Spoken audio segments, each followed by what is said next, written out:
이해운 기획예산처 장관 후보자를 둘러싼 각종 의혹에 민주당 내부에서도 사퇴가 필요하다는 목소리가 나옵니다.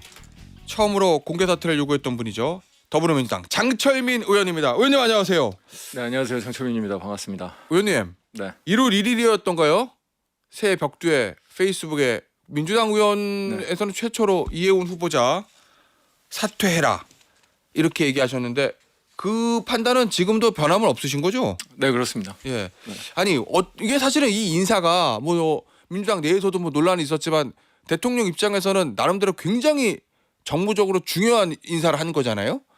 그럼에도 불구하고 사퇴가 답이다 이렇게 결론 내신 이유는 뭘까요?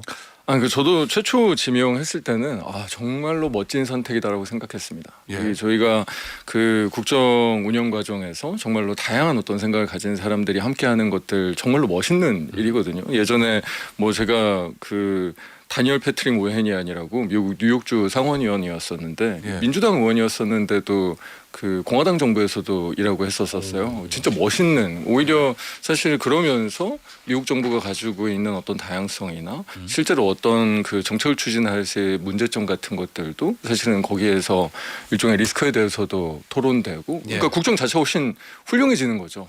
진짜 멋있다. 우리도 좀 저런 정치로 가야 된다는 생각을 많이 했어서 예. 최초 진영했을 때는 너무나 멋있는, 정말로 멋있는 정치를 하신다라는 생각을 했는데, 근데 이게 인성 문제는 예. 정말로 제가 이 녹취 파일 좀 긴 버전 있지 않습니까? 예, 예. SBS에서 아마 제일 길게 띄워놓은 게 있었는데 제가 그걸 처음부터까지 듣고 이건 안 되겠다.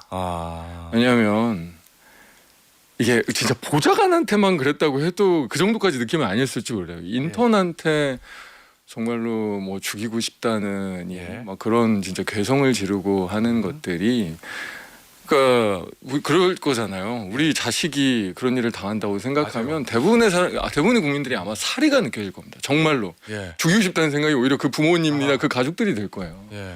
그런 분이 어떤 공직을 맡을 수 있겠나. 그리고 조직을 운영한다는 거는 결국 그 조직의 구성원들에 대한 애정, 그 예. 구성원들과 구성원들의 역량들을 끌어내야 그 조직의 뭔가 이 역량들이 정말 극대화되는 건데, 이런 부분이 사실 기획예산처라는 어마어마한, 그리고 어떻게 보면 정부 전체 예산이라고 하는 거는 어떻게 보면 국정 운영의 모든 어떤 가치의 수치화거든요. 사실은 정말 국정 운영과 그 철학의 총화예요. 근데 그런 어떤 조직의 수장으로서 이런 인성을 가진 분이 될 수 있을까에 대한 뭐 판단이 저는 사실 명확하게 들고 많은 국민들께서도 그렇게 되시던 것 같은데요. 결국 대통령의 인사 방향, 네. 국민의힘 소속 당협위원장을 주요 직책에 앉히는 인사 방향은 옳지만 그럼요. 왜 하필 사람이 문제 있는 이해운 후보자는 이런 말씀이신 거잖아요. 맞습니다.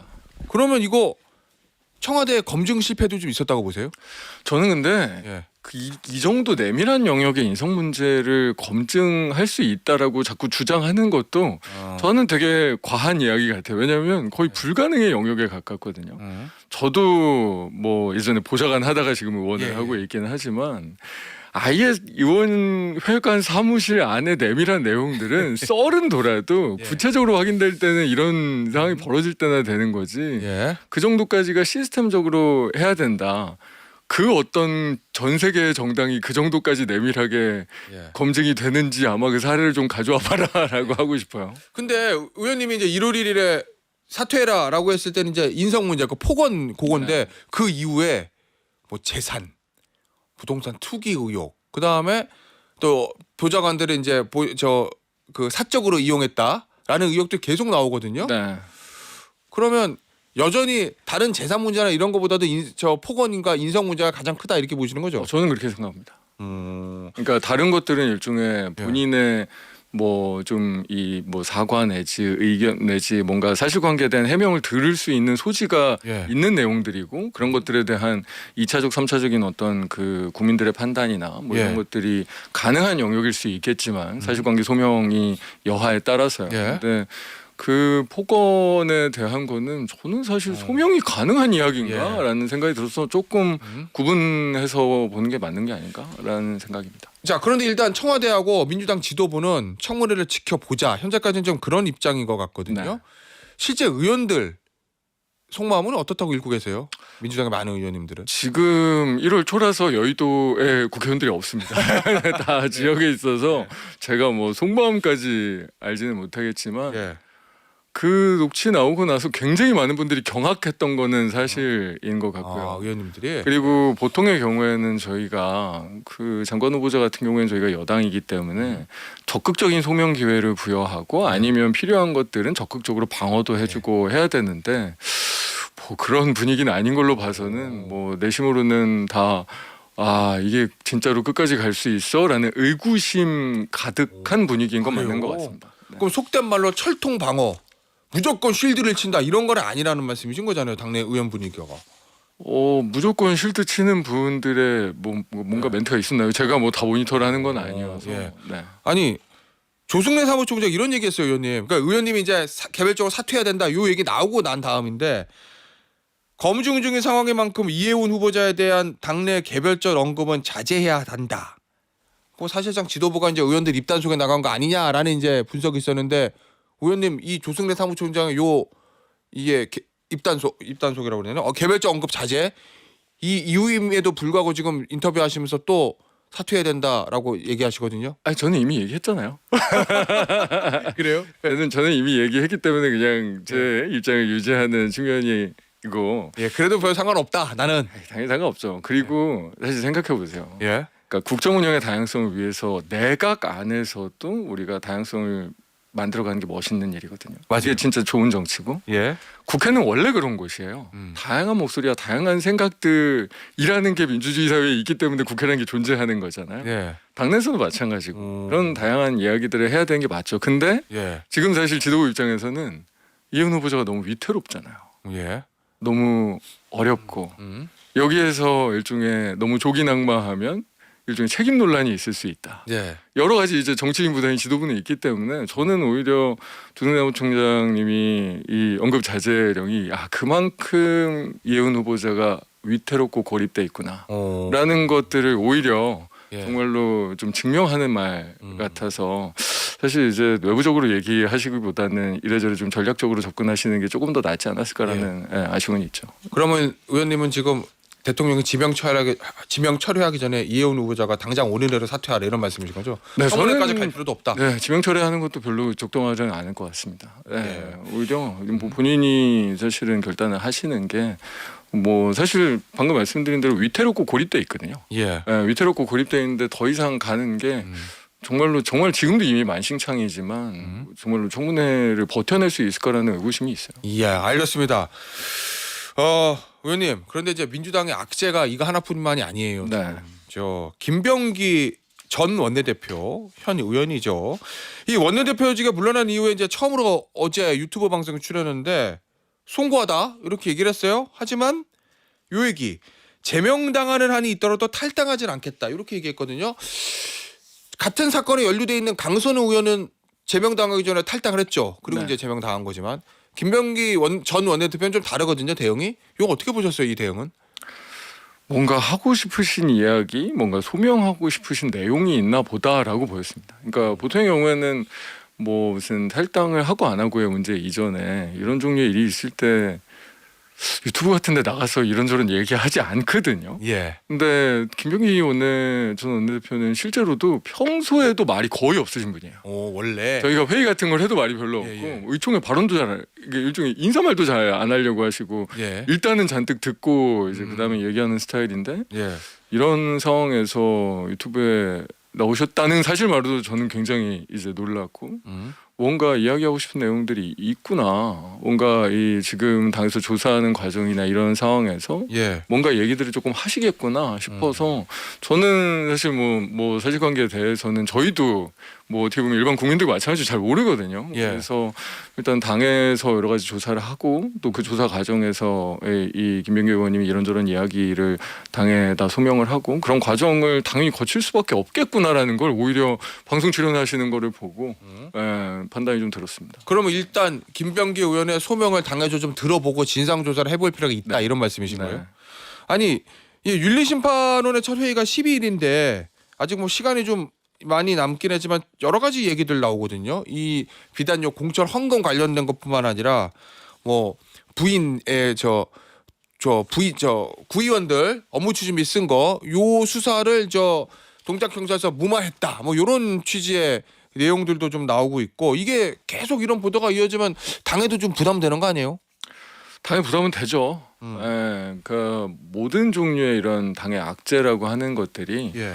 사실 어떻게 좀 잘 수습해 나가느냐가 당 입장에서 항상 중요하고 이게 조기에 수습돼야 국정 주도권을 이제 계속 끌고 갈 수 있는 굉장히 중요한 리스크 관리의 영역이기 때문에 당 입장에서는 어떤 식으로 잘 수습해 가느냐. 근데 저희가 뭐 저도 예전에 스텝으로도 지도부에서 일해보고만 했었지만 예. 속도보다 더 중요한 게 있습니다. 뭐요? 원칙을 정확하게 지키는 거예요. 그러니까 당이 가지고 있는 원래 시스템, 예. 원래 절차, 그런 어떤 절차와 원칙을 정확하게 지켜나가고 있다라는 것들을 당내에서부터 사실은 잘 확립해 나가는 게 예. 그러면서 속도까지 빠르면 그게 가장 좋은 방식이고 예. 근데 그냥 단순한 속도보다는 정말로 당이 가지고 있는 시스템이 제대로 지켜지는 게 일단 더 중요하기 때문에 지금 뭐 제가 지금이야 지도부는 아니지만 예. 지도부 일원이더라 하더라도 일종의 통제가 안 되는 영역은 안 되는 거고 다만 우리가 지켜야 되는 원칙과 절차는 정확하게 지켜나가자라는 태도를 고수할 것 같습니다. 그 진성준 의원 원내대표에 이제 출마했잖아요. 네. 충정 속에서 당을 위한 선택을 해달라. 이 결국은 자진 탈당해달라 이런 얘기인데 어제 이제 먼저 탈당하지 않겠다고 김병기 의원은 선을 걷습니다. 그럼 당에서 윤리심판 회의를 해서 강선우 의원의 경우처럼 먼저 선제적으로 제명할 필요 있다고 보세요? 사실 그 강선호 의원 같은 경우에는 탈당을 했기 때문에 다른 종류의 추가적인 조사 같은 것들이 이루어지지 않고 사실은 한 거고 그 지금은 윤리감찰단에서 조사를 하고 윤리심판원에서 그거를 이제 판단을 하는 약간 당은 그런 절차를 가지고 있잖아요. 그러면 윤리감찰단에서의 조사 결과 같은 것들이 명확하게 나오고 이 심판원에서 일종의 이 징계가 이루어질지에 대한 판단이 이루어지는 그 절차대로 가는 거죠. 그 전에 선제적으로 뭘 한다 이거는 어떻게 보면 당이 가지고 있는 절차를 또 비트는 거라서 저는 사실은 급해도 원래 정해놓은 어떤 이 제도 시스템은 지켜야 된다는 생각이 좀 있습니다. 네. 아니 그러면은 지금 나오는 의혹들 김병기 전 원내대표 소명도 들어봐야 되겠지만 지금 언론에서 보도되는 의혹들이 어느 정도 사실로 드러나면 윤리심판원에서 봤을 때 그러면 제명도 불가피하다는. 그건 어쩔 수 없는 거죠. 사실이라면 특히나 돈 관련 문제 같은 경우에 그리고 일종의 이제 직권남용에 해당할 국회의원이니까 직권남용 알 수 있긴 하겠지만 어쨌든 굉장히 권력을 남용한 일들이 명확하게 사실이다라고 했을 때는 이후에 사실은 형사적인 조치까지도 이루어질 수 있기 때문에 그거는 당연히 당에서는 굉장히 엄정한 그 판단을 할 수밖에 없죠. 그러면 제명도 불가피할 수 있다. 그럴 수 있지 않을까요? 근데 어쨌든 사실관계를 단정적으로 이야기하는 것 자체가 이미 지금 절차가 진행 중이라서. 네. 국민의힘에서는 이거 공천원금 의혹 가지고 특검하자고 그러거든요. 네. 왜냐하면 이게 민주당 전 원내대표 그다음에 저 의원이 연루된 문제이기 때문에 이거 특검해야지 경찰을 어떻게 맡겨 이런 입장인데요. 어떠세요? 그 얘기 하자마자 그러면 왜 김정재 의원 이철규 의원 통화 나왔을 때는 특검 안 한다는 얘기가 모든 곳에서 다 튀어나오던데요. 왜 국민의힘 같은 경우에는 그러면 오히려 그때는 진짜로 이게 굉장히 중진 의원들 간의 이야기가 나왔던 거잖아요. 어떻게 보면 훨씬 더 좀 큰 거대한 의혹 같은 걸로 보장할 수도 있을 수준의 이야기였고. 그러니까 저는 사실 그냥 단순하게 이 상대당의 악재 터졌으니 이거 잘 활용하자 너무 얄팍하죠. 너무 얄팍하고. 근데 저는 어쨌든 이게 개인의 일탈인 건 맞죠. 저희가 지금 모든 공천이 그리고 대부분의 공천이 무슨 돈이 왔다 갔다 하고 이런 나라가 이제는 아닙니다.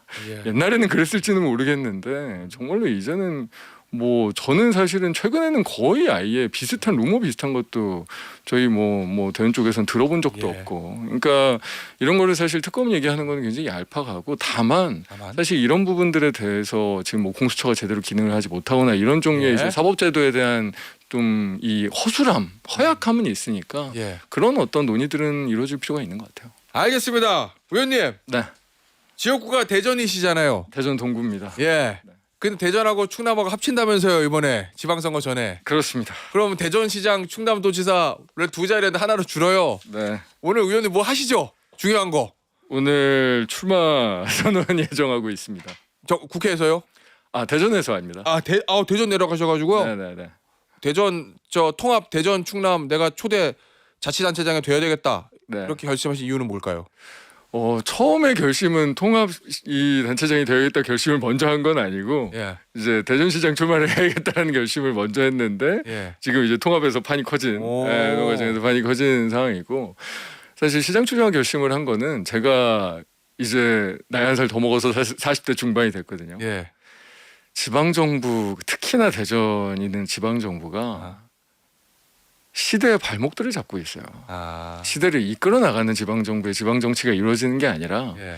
오히려 세상의 흐름에 적응도 못하고 예. 오히려 시민들의 삶이나 시정이 시대에 뒤처지는 특히나 대전처럼 뭐 과학기술 역량 정말 훌륭한 고학력의 시민들 굉장히 단단한 공동체성을 가지고 있는 도시가 그 역량을 그 시대착오적인 어떤 이 지방정부의 흐름 때문에 만들어가지 못하거든요. 그래서 제가 조금 이전부터 이 지방정부에서의 저같이 좀 젊은 예. 도전들이 필요하다. 예. 그래서 진짜 전체적인 흐름을 우리 대전뿐만 아니라 대한민국의 지방 정치를 다 바꿔놔야 된다. 예. 그래야만 우리 중앙 정부가 사실은 이재명 대통령이 역사를 시대를 대한민국을 바꿔가듯이 우리의 지역 곳곳이 바뀌어갈 수 있다라는 알겠습니다. 판단으로 결심을 한 거죠. 의원님 20초 남았는데요. 네. 경선 상대는 강훈식 대통령 실장 비서실장이 될 수도 있어요. 네. 자신 있으세요? 자신 있고 예. 그리고 저는 훈식이 형이 나오는 게 우리 충청의 축복이라고 생각합니다. 그래요? 훈식이 형 나와. 훈식이 나와. 한번 붙자 경선에서 나는 자신 있다. 네. 알겠습니다. 재미있는 경선이 될 것 같네요. 오늘 인터뷰 여기서 마무리하도록 하겠습니다. 더불어민주당 장철민 의원이었습니다. 의원님 감사합니다. 감사합니다.